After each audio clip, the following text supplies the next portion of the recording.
Metto a disposizione la mia esperienza, le competenze acquisite in questi anni per tutto quello che potrà essere utile per un lavoro condiviso e costruttivo. Sonia Brescacin, Miss 9539 preferenze della Marca, risponde presente, pronta a un ruolo da assessora se Alberto Stefani deciderà di darle fiducia.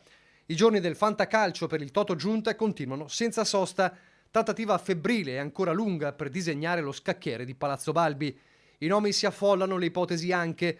Così quel "non finisce qui" postato da uno degli esclusi eccellenti del Carroccio, Alberto Villanova, a molti sembra lo spiraglio aperto per un posto proprio in giunta, possibile premio per la battaglia della linea del Piave, che era stato un refrain dell'ex speaker della maggioranza in Consiglio regionale.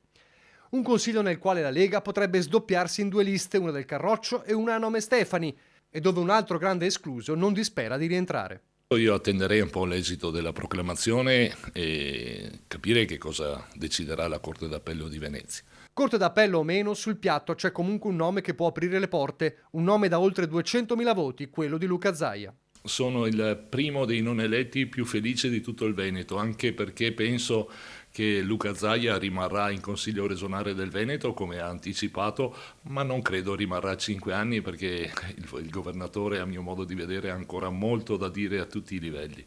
In effetti Zaia, pur dato molto vicino al ruolo di presidente del Consiglio regionale, è chiaramente destinato a un palazzo Ferrofini a scadenza breve. Le sirene di Venezia, tra le tante, sono sempre più forti e la Lega non ha nessuna voglia di disperdere il peso specifico dell'ex governatore mostrato alle urne. Un peso che per forza di cose sta indigesto a Fratelli d'Italia. Da Milano, il presidente della Camera Lorenzo Fontana, a chi gli chiede se anche la Lombardia a questo punto dovrebbe restare al Carroccio, risponde: dopo il risultato in Veneto direi ancora di più. Fischiano le orecchie ai meloniani i rapporti di forza ribaltati, fischiano a Luca De Carlo che, in questi giorni bersaglio degli attacchi dal suo stesso partito, si prende qualche giorno per dire la sua.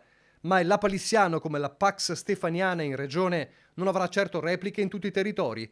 A Castelfranco si vota fra 6 mesi, già ribolle la sfida interna. L'invito che faccio è il filone sul quale mi sto muovendo è quello di un centrodestra compatto. Ce l'hanno detto i cittadini in occasione di questa tornata elettorale, che se il centrodestra lavora compatto porta a casa il risultato. A Treviso poi le tensioni non si sono mai placate del tutto e se si fa notare al sindaco Mario Conte che in città i meloniani hanno conquistato l'unica sezione in quella via Roma, teatro dello scontro sul tema sicurezza, il primo cittadino risponde così. Io sono contento quando degli alleati gioiscono per un risultato elettorale, cioè vincere una sezione è certamente qualcosa di positivo, anche perché fanno parte della squadra di governo, è la sezione dove vive l'assessore Sernagiotto e quindi evidentemente l'assessore ha fatto un buon lavoro, ma di questo io non avevo alcun tipo di dubbi.